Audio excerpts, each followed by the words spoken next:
I turned this bedroom into a creative powerhouse by creating 3 distinct sets. And on this video, I'm going to show you exactly how I did it.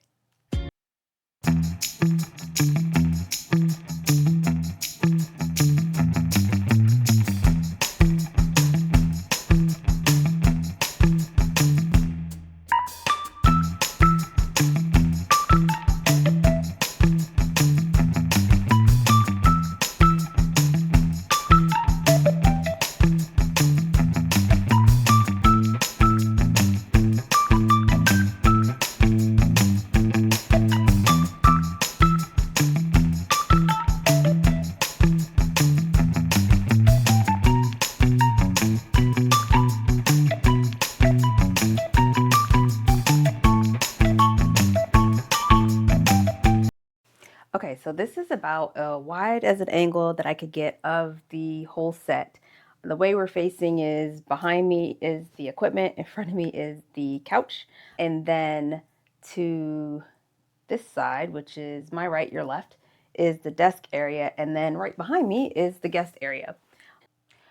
Okay, so why the studio? I wanted a place where I could just literally walk into and start filming. And the way to accomplish that was by leveraging a spare bedroom in my house that it just wasn't being used. So I said, okay, let's turn it into a studio, but not just a studio, but 3 different sets. So right now we're on what I consider like the solo episode of the podcast set, part of the set where it's the couch and the backlighting behind me, the mic, and I'll show you the equipment that I'm recording on. But right now I'm using my Osmo because we're about to be mobile and we're going to go see the rest of the studio.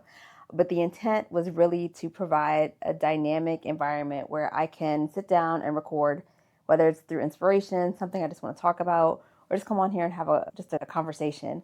I also wanted to use a space to conduct coaching and consulting calls, and then also every now and then have a guest over and we just chit chat. And I wanted to be able to create a space that allowed me to be able to be just that flexible and dynamic without having to continually set up and then break down and then set up and break down equipment.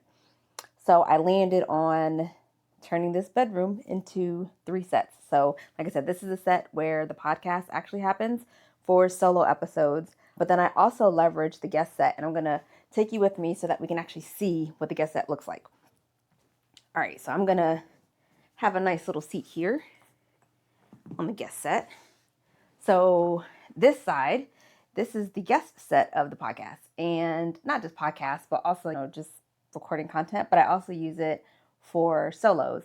So this is another look where, in this case, I have the purple light behind me, I have some backlight, some greenery, and then the lovely chairs. And I'll flip so you can see what the chairs look like.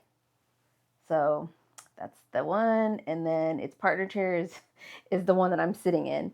And here I wanted to be able to share some of my guest insights, sometimes solos. I'll do record solos here as well. I just changed the way the chairs are. Instead of having both of them, because that would look weird with one empty and me just talking, I'll just sit in the chair itself and move the other one out of frame so you can't see it.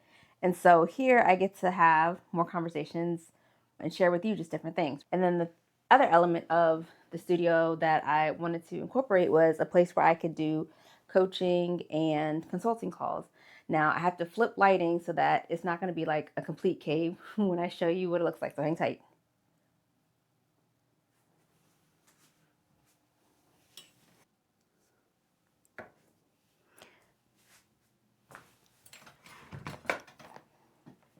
Okay. So now we're at the desk part. Now I probably should have lowered this desk. I stood it up because I'm also using it as just be able to take the Osmo around with me. But it is on a standing desk that can lower and then obviously rise. Now I'm all 5'1", so you can see how tall the desk is. I did want to incorporate me in the studio, right? So this isn't just it's my studio. So what are some things I like? I love shoes and I love purses. And so one of the things I was intentional about was making sure to incorporate like one of my hanging like purse situations that look like this. And it allows me to bring in a little bit of personality into the shot. And then every now and again showcase whatever purse I'm wearing with outfit of the day. And so today I'm wearing like this bluish purple color, and so I chose a gray bag. So here we go. So I just put it in there and I keep it moving. But the whole point of the desk, and I'm gonna flip so you can see what it looks like. The whole point of the desk is to allow me to be able to, like I said, take calls. And typically I would be standing on the other side of the desk, and so the desk would come out more. Right now we're lighting, so I can't move the light to show you what I look like behind there, but you get the idea. But the whole point is to have a space where I can actually take the calls and be on video and not have to worry about, oh, I don't have the right setup or I don't have the camera or whatnot. And I wanted to be able to be mobile in all of the setup and all the configuration. And so another thing that I took into consideration was, how can I be mobile? So I put the entire studio, the equipment anyway, like the cameras and whatnot, on casters on a C stand. Yeah, a C stand. So I'm gonna next walk you through what is on the C stand for gear and equipment. So hang tight. Okay, so this is the whole C-stand that contains, I'd say, 90-ish% of the equipment that's being used while I'm filming. I say 90%, I'll point out the reasons of the other 10% in just a sec. So this is the monitors. This allows me to see my main camera, which is right here. It allows me to see my vertical video, which even though the vertical video is landscape, I can see whether or not I'm in frame. And then it also allows me to see the volume, but this is specifically coming from the camera. Now, that being stated, I'll get back to the camera in just a second. This is my laptop. It allows me to obviously run all the various different elements of the configuration on the C-stand. But more importantly, if I do decide, I get to use my Elgato prompter to be able to run bullet points for a particular episode so that I can stay on track, stay on task. And so I attached the Elgato prompter to the Sony FX30, and this one has the XLR arm with the, I think it's Sennheiser mic is how you say it. And this is just like a backup audio situation. So in case I need to run more audio or for whatever reason audio goes out on the mics, then I have this as a backup mic. But that again is not my primary mic. Then I have the Blackmagic switcher. It's the Mini Pro switcher.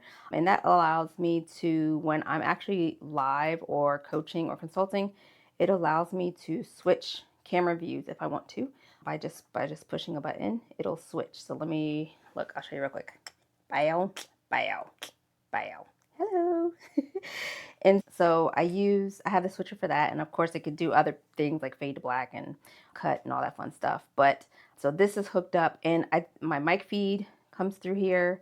What else? It feeds from the computer as well. I have a hardwired Ethernet. I'll get to that in just a second. And then I have the Xenon Edge.